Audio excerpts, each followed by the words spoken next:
ఇస్తాము. మా ప్రభుత్వం సాకల్యంగా అన్ని చర్చించడానికి సిద్ధంగా ఉందన్నారు అధ్యక్ష. మరి హౌస్లో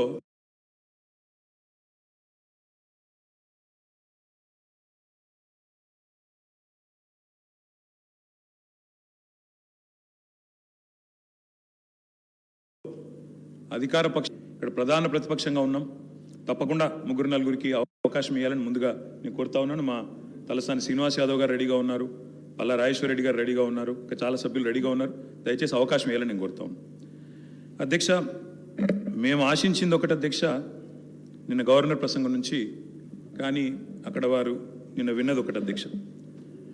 గవర్నర్ ప్రసంగం పూర్తిగా అసత్యాలు, అభూత కల్పనలు, తప్పుల తడక అని చెప్పడానికి నేను బాధపడతా ఉన్నా. ఇట్లాంటి గవర్నర్ ప్రసంగం వినడానికి ఒక సభ్యుడిగా సిగ్గుపడతా ఉన్నా అధ్యక్ష. ఎందుకంటే ఇంత దారుణమైన అపసవ్యపు ప్రసంగం ఇదివరకు రాష్ట్ర శాసనసభ చరిత్రలో రెండు కూడా విని ఉండవు అధ్యక్ష. ఒక మాటలో చెప్పాలంటే అధ్యక్ష, 1000 ఎలుకలు తిన్న పిల్లి కదా తీర్థయాత్రలకు బయలుదేరినట్టు చేయాల్సిన దారుణం అంతా చేసి, ఘాతకాలని చేసి, చాలా అద్భుతమైన ఉపన్యాసం కేవలం 10 సంవత్సరాలు ప్రభుత్వం నడిపిన వాళ్ళ మీద నెపాన్ని నెట్టే ప్రయత్నం ఏదైతే కాంగ్రెస్ ప్రభుత్వం చేసిందో అధ్యక్ష, దీన్ని నేను పూర్తి స్థాయిలో తూర్పారబడుతున్నాను, తప్పుపడతా ఉన్నాను అధ్యక్ష.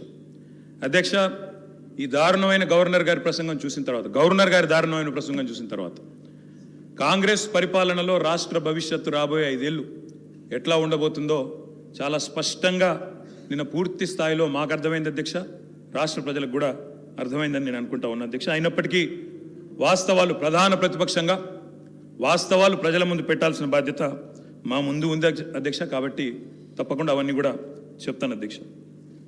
అధ్యక్ష, మా జగిత్యాలకు సంబంధించిన కవి గారు అలిశెట్టి ప్రభాకర్ గారు ఒక మాట అన్నారు అధ్యక్ష. ఒక నక్క, ఇది ఆయన కవితను కోట్ చేస్తున్నాను అధ్యక్ష, ఒక నక్క ప్రమాణ స్వీకారం చేసిందట ఇంకెవరిని మోసగించనండి. ఒక పులి పశ్చాత్తాపం ప్రకటించిందట తోటి జంతువుల్ని సంహరించినందుకు. అట్లా ఉంది అధ్యక్ష. ఒక మాటలో చెప్పాలంటే ఈ గవర్నర్ గారి ప్రసంగం అదే రకంగా అనిపించింది తప్ప అందులో అసత్యాలు, సత్యదూరమైన మాటలు తప్ప వాస్తవాలు మాత్రం ఒక్కటి కూడా లేదు అధ్యక్ష. అధ్యక్ష, నిన్న చాలాసార్లు ప్రస్తావన చేసినారు గత ప్రభుత్వం అంటూ. అక్కడున్నా, అక్కడ ఉన్నా, ఇక్కడ ఉన్నా, ఎక్కడ ఉన్నా అధ్యక్ష మేము ప్రజాపక్షమే. తప్పకుండా తెలంగాణకు ఎన్నటికీ స్వపక్షమే, కాంగ్రెస్ ప్రభుత్వానికి ఎన్నటికైనా విపక్షమే అధ్యక్ష. తప్పకుండా ప్రజల తరపున గొంతు విప్పుతాం. అందుకే గతంలోని వారి పరిపాలన ఎట్లా ఉందో ఒక్కసారి తప్పకుండా అద్దం చూపెట్టవలసిన బాధ్యత ప్రధాన ప్రతిపక్షంగా మా మీదనే ఉంది అధ్యక్ష. అధ్యక్ష, ఎట్లుండే అధ్యక్ష 2014 ముందు తెలంగాణ ఘనత వహించిన వీరి ప్రభుత్వంలో ఎట్లుండే అధ్యక్ష? పడావుబడ్డ భూములు, పాడుబడ్డ ఇండ్లు, ఆకలి కేకలు, ఆత్మహత్యలు. అధ్యక్ష మైక్ ఇవ్వండి అధ్యక్ష, మైక్ ఇవ్వండి అధ్యక్ష, మైక్ ఇవ్వండి. పడావుబడ్డ భూములు అధ్యక్ష, అందుకే కదా తెలంగాణ తెచ్చుకున్నది. తెలంగాణ ఉమ్మడి రాష్ట్రంలో నిర్లక్ష్యమైంది అనే కదా అధ్యక్ష. ఉమ్మడి రాష్ట్రంలో నిర్లక్ష్యమైంది, మన పట్ల వివక్ష ఉందనే తెలంగాణ తెచ్చుకున్నాం. తెలంగాణ వచ్చిన తర్వాత జరిగిన ప్రభుత్వ కార్యక్రమాల గురించి మాట్లాడుకుందాం. గతం గురించి, గత ఉమ్మడి రాష్ట్రంలో జరిగిన అన్యాయం జరిగిందనే కదా మేము కొట్లాడింది, అందరం కొట్లాడింది. అందుకే కదా ఇలా మన దాని గురించి ఎందుకు ఇలా మాట్లాడితే తెలంగాణ రాష్ట్రంలో తెలంగాణ ప్రభుత్వం ఏం చేసిందో మాట్లాడదాము. తెలంగాణ ప్రభుత్వం ఏం జరిగిందో, పైన పటారం, లోన లోటారం, ఉపర్ శర్వాణి, అందరు పరిశాని తప్ప ఏం కనబడతలేదు అధ్యక్ష. అనేక సందర్భాలు మా దగ్గర ఉన్నాయి, మొత్తం ప్రభుత్వం ఏమేం చేసిందో చెప్పడానికి కూడా.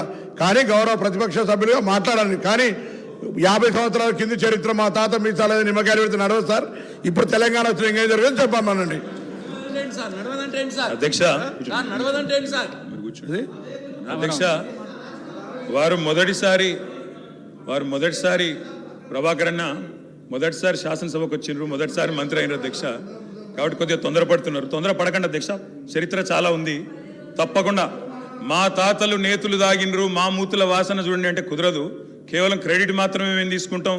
మేము నాగార్జున సాగర్ కట్టినాం, శ్రీశైలం కట్టినాం, కానీ మొత్తం మిగతాయి మాత్రం అన్యాయం అంతా వేరే ఖాతాలో దోస్తామంటే కుదరదు అధ్యక్ష. బరాబర్ చెప్తాం. ప్రధాన ప్రతిపక్షంగా ప్రజల తరపున బరాబర్ లెక్కలు చెప్తాం.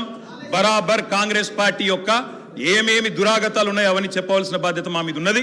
బరాబర్ చెప్తామని చెప్పి కూడా నేను తెలియజేస్తా ఉన్నా అధ్యక్ష. అధ్యక్ష, పడావుబడ్డ భూములు, పాడుబడ్డ ఇండ్లు, ఆకలి కేకలు, ఆత్మహత్యలు, వలసలు, కరువులు, కర్ఫ్యూలు, ఎన్కౌంటర్లు, కరెంటు కోతలు, కటిక చీకెట్లు, నెర్రలు బారిన నేలలు, నెత్తురు గారిన నేలలు. ఇదే కదా ఆనాటి మీ గొప్ప ఘనత వహించిన ప్రభుత్వంలో ఆనాడు మీరు చూపెట్టిన అద్భుతాలు ఇవే కదా అధ్యక్ష. ఒక్క మాటలో చెప్పాలంటే అధ్యక్ష, వీళ్ళ పాలనలో తాగునీటికి దిక్కు లేదు, సాగునీటికి దిక్కు లేదు, కరెంట్ అనేది అడ్రస్సే లేదు. ఇక ఇది వీళ్ళ పాలన అధ్యక్ష. 50 ఏళ్ళు పరిపాలించి అధ్యక్ష, ఇక్కడ కూర్చున్న సభ్యులు ఆలోచన చేయాలి అధ్యక్ష. రాజగోపాల్ రెడ్డి గారు చేస్తున్నారు. నల్లగొండలో ఫ్లోరోసిస్ తప్ప ఏమిచ్చింది అధ్యక్ష? వీళ్ళు నల్లగొండలో ఫ్లోరోసిస్ తో 1,50,000 మంది నడుములు వంగరబోతుంటే మునుగోడు నియోజకవర్గంలో ఒక్కసారి నాకు ఒక కాంగ్రెస్ సభ్యుడు మాట్లాడిండు అధ్యక్ష సబ్జెక్టే మాట్లాడుతున్నా అధ్యక్ష. తర్వాత సభ్యుడికి ఇష్టం వచ్చినంత టైం ఇవ్వండి, మాట్లాడినివ్వండి, మాకు అభ్యంతరం. ఐఎమ్ నాట్ ఈల్డింగ్ అధ్యక్ష. నల్లగొండలో ఫ్లోరైడ్ బాధలు, దేవరకొండలో పసిపిల్లల అమ్మకాలు, పాత బస్తీలో మైనారిటీ తీరని బాలికల వివాహాలు, మహబూబ్ నగర్లో గంజి కేంద్రాలు, పాలమూరు నుంచే 14 లక్షల మంది వలసలు ప్రతి సంవత్సరం. అధ్యక్ష, ముఖ్యమంత్రి రేవంత్ రెడ్డి గారి సొంత నియోజకవర్గం కొడంగల్లో ప్రతిరోజు 2 బస్సులు అధ్యక్ష బొంబాయికి పోయేది. కొడంగల్లో, నారాయణపేటలో, మక్తల్లో ప్రతిరోజులు 2 బస్సులు. అదేవిధంగా అధ్యక్ష, ఆ బస్ స్టాండ్కు పోతే ఆ వలసలను చూసి సలసల కాగే కన్నీళ్లను గారుస్తూ ఆ భార్య పిల్లల ఏడ్పులు. అదేవిధంగా 50 ఎకరాలు ఉన్న రైతైనా సరే అధ్యక్ష, తెలంగాణలో ఆనాడు కాంగ్రెస్ పరిపాలన ఎంత గొప్ప పరిపాలన అంటే అధ్యక్ష, మహబూబ్ నగర్లో 50 ఎకరాలు ఉన్న రైతైనా సరే గుంపు మేస్త్రిగా పనిచేసే దుస్థితి అధ్యక్ష. హైదరాబాద్కి వచ్చి కూలీ చేసుకునే దుస్థితి. ఇది వాస్తవం అధ్యక్ష, వారికి కూడా తెలుసు. ఒక్క మాటలో చెప్పాలి అంటే తప్పకుండా చెప్తాం, అన్ని చెప్తాం. గౌరవ అధ్యక్ష కేటీఆర్ గారు చెప్తా. గౌరవ కేటీఆర్ గారు ఒక్క నిమిషం, డిప్యూటీ సీఎం గారు మాట్లాడతారు. ఒక్క నిమిషం. అధ్యక్ష, ప్రభుత్వం మారింది, ప్రజలు అత్యంత ప్రజాస్వామ్యయుతంగా తీర్పిచ్చారు. మేము చాలా విషయాల హృదయంతో ప్రభుత్వం తరఫు నుంచి చాలా స్పష్టంగా చెప్పాం. అత్యంత ప్రజాస్వామ్యయుతంగా సభను నడుపుకుందాం,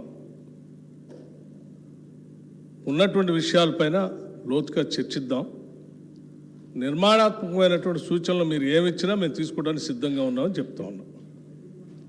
మొట్టమొదటి సమావేశం, మొట్టమొదటి రోజు వారు గవర్నర్ ప్రసంగం మీద ధన్యవాదాలు చెప్పే తీర్మానంలో కొంత పెద్ద మనసుతో ఈ ప్రభుత్వం చెప్పినటువంటి మాటలను స్వాగతిస్తున్నామనో, లేకపోతే అదే రీతిలో మనం ముందుకు పోదామనో అలా చెప్పుకుంటూ సభ నడిపించడం కోసం ప్రయత్నం చేయాలి. కానీ మొదలు పెట్టమే వారు అసలు ఒక దాడి మొదలుపెట్టినట్టు మొదలు పెడితే ప్రభుత్వానికి తప్పనిసరి పరిస్థితుల్లో మీకు మేము అనుకున్నటువంటి ప్రజాస్వామ్యయుత సభ నడిపేదానికంటే మీకు సమాధానం చెప్పే కార్యక్రమంలో ఆ స్ఫూర్తి కూడా దెబ్బతినేటట్టుగా వారు మాట్లాడుతున్నారు. అది కరెక్ట్ కాదు. దయచేసి మీరు ఏం చేశారనుకుంటున్నారో చెప్పండి, మేము ఏం చేయాలనుకుంటున్నారో చెప్పండి.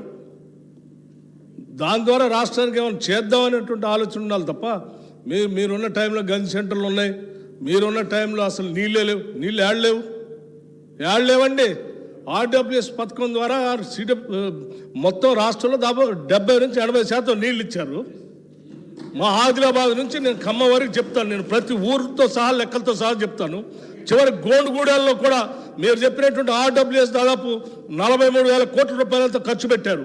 ఏడాది ఒక్క గ్రామంలో నీళ్ళు వస్తున్నాయండి. ఇప్పటికి కూడా ఐటీడీ నీళ్ళే తాగుతూ ఉన్నాం, వేసినటువంటి బోర్లు బావిలో నుంచి నీళ్ళు తాగుతున్నామని చెప్తా ఉన్నారు. మళ్ళీ అదేదో పెద్ద గొప్పగా చేసినట్టు చెప్తున్నారు. మీరు వచ్చిన తర్వాతనే నల్గొండలో నీళ్ళు వచ్చినాయి, అంతకుముందు నల్గొండలో నీళ్ళు రాలేదా? ఫ్లోరోసిస్ ఎరాడికేషన్ కాలేదా? మీరు వచ్చిన తర్వాత జరిగిందా? మీకంటే ముందే జరిగింది. మీరు ఇంకా కట్టినటువంటి ఆర్డబ్ల్యూఎస్ పథకం కింద కట్టినటువంటి సంస్థల్ని, వ్యవస్థల్ని, ఆస్తుల్ని అన్నింటినీ కూడా ధ్వంసం చేసి తాళాలు వేసి పనికి రాకుండా చేశారు. వాటి మీద కూడా లెక్కలతో మేము బయటకు తీస్తాం, రివ్యూ చేస్తాం. అధ్యక్ష, దయచేసి మీరు చెప్పండి. ఎస్, మీరు 10 ఏళ్ళు పాలన చేశారు, ప్రజలు తీర్పిచ్చారు. ఈ తీర్పిచ్చినటువంటి తీర్పు ద్వారా రేపొద్దున ఇంకా భవిష్యత్తులో ఈ రాష్ట్రాన్ని ఇంకా ఎంత ముందుకు తీసుకొని పోదాం. మీరు ఏదైనా ఉంటే సూచనలు చేయండి, మేము వినటానికి సిద్ధంగా ఉన్నాం, అమలు చేయడానికి కూడా సిద్ధంగా ఉన్నాం. Thank you. గౌరవ కేటీఆర్ గారు. అధ్యక్ష, సబ్జెక్టే మాట్లాడండి. సబ్జెక్టే మాట్లాడుతున్నా సార్. నేను ఆ గవర్నర్ ప్రసంగంలో ఏం చెప్పినా దానికే సమాధానం చెప్తున్నా. 10 ఏళ్ళు విధ్వంసం జరిగింది అన్నారు. మరి 10 ఏళ్ల విధ్వంసం గురించి మాట్లాడితే 55 ఏళ్ల విధ్వంసం గురించి మాట్లాడాలన్నా వద్దా? 55 ఏళ్లు కాంగ్రెస్ పరిపాలనలో చేసిన జీవన విధ్వంసం చెప్పాలి. ఇప్పుడు గౌరవ సభ్యులు రామ్మోహన్ రెడ్డి గారు మాట్లాడుతూ రాజశేఖర రెడ్డి గారి పేరు తీసుకున్నారు, గత ముఖ్యమంత్రుల పేర్లు తీసుకున్నారు. పొన్నం ప్రభాకర్ గారేమో ఆంధ్రప్రదేశ్ చరిత్ర మాట్లాడొద్దంటారు. మరి రామ్మోహన్ రెడ్డి గారేమో గతంలో ఉన్న ఆంధ్ర ముఖ్యమంత్రుల పేర్లు తీసుకున్నారు. పేర్లు తీసుకున్నప్పుడు చెప్పకపోతే ఎట్లా అధ్యక్ష? వాస్తవాలు చెప్పాలి, చరిత్ర చెప్పాలి, అద్దం చూపెట్టాలి కదా సార్. 55 ఏళ్లు పరిపాలించే అవకాశం ఇచ్చినప్పుడు సాగునీరు ఇవ్వలేని అసమర్థులు, తాగునీరు ఇవ్వలేని అసమర్థులు, కరెంట్ ఇవ్వలేని అసమర్థులు వాళ్ళ అసమర్థత గురించి చెప్తే ఉలిక్కిపడ్డం ఎందుకు అధ్యక్ష? అధ్యక్ష ఇంకొక మాట కూడా నేను విజ్ఞప్తి చేస్తా ఉన్నాను. ఇది మొదటి రోజు అధ్యక్ష. మొదటి రోజే ఇంత ఉలిక్కిపడితే ఎట్లా అధ్యక్ష? మొదటి రోజు ఇంత భయపడితే ఎట్లా? ఒక్కొక్క మంత్రి గారు లేసి అప్పుడే ఉలిక్కిపడి మాట్లాడుతున్నారు. అంత భయం ఎందుకు సార్? అధ్యక్ష, నిర్మాణాత్మక సూచనలు చేయాలన్నారు భట్టి గారు, మీ వెల్కమ్ ఇట్. కానీ మీరు నిర్మాణాత్మకమైన గవర్నర్ ప్రసంగం ఉంటే, విధ్వంసంగా ఉండకపోతే వాస్తవాలు చెప్తే మేము కూడా వాస్తవాలు చెప్పేటోళ్ళం. మా అధ్యక్షుడు స్పష్టంగా చెప్పారు, కొత్త ప్రభుత్వం వచ్చింది, తొందరపడకండి, ఒక 3 నెలలు సమయం ఇద్దాం, అట్రఫ్లాప్ అవుతారు ఎట్లాగూ, కానీ 3 నెలలు సమయం ఇద్దాం. ఎందుకంటే అధ్యక్ష చాలా చెప్తా, అవి కూడా చెప్తా. పాపం వాళ్ళ సభ్యుడే వాళ్ళని నిరికిస్తాడు. అధ్యక్ష, ఒక్క మాటలో చెప్పాలంటే తెలంగాణలో అధ్యక్ష, ఒక్క మాటలో చెప్పాలంటే ఏంది అధ్యక్ష కాంగ్రెస్ పరిపాలన? బొంబాయి, బొగ్గుబాయి, దుబాయ్. ఆనాడు ఇదే కదా అధ్యక్ష. మొత్తం ప్రజలు వలసలు పోయే దుస్థితి, రైతులు మొగులు దిక్కు చేసే దుస్థితి, మొత్తంగా ఆఖరికి ఇవాళ అక్కడ కూర్చున్న ముఖ్యమంత్రి గారి సొంత జిల్లాలోనే గంజి కేంద్రాల అధ్యక్ష. ఇందిరమ్మ రాజ్యం అంటే గంజి కేంద్రాలు, ఆకలి సావులు, ఎన్కౌంటర్లు తప్ప ఏముండే అధ్యక్ష? ఇది గొప్పగా చెప్తున్నారు అధ్యక్ష. ఆ రోజుల్లో ప్రాజెక్టులు కట్టకున్నా, పైసలు తరలించకపోయిన ఆంధ్రాకి మౌనంగా మంగళహారతులు పట్టింది తెలంగాణ కాంగ్రెస్ నాయకులు కాదా అధ్యక్ష? ఆనాడు మేము రాజీనామాలు చేస్తుంటే, గొంతు చించుకుంటుంటే, పేగులు దిగేదాకా కొట్లాడుతుంటే, పదవుల కోసం పెదవులు మూసుకున్నది ఎవరు అధ్యక్ష? ఇలా బాగా మాట్లాడుతున్నారు అధ్యక్ష. ఇంకొక మాట చెప్తా ఉన్నా, ఇదే శాసనసభ అధ్యక్ష, తెలంగాణ పదం నిషేధిస్తే ఒక్క కాంగ్రెస్ నాయకుడు మాట్లాడిండా అధ్యక్ష?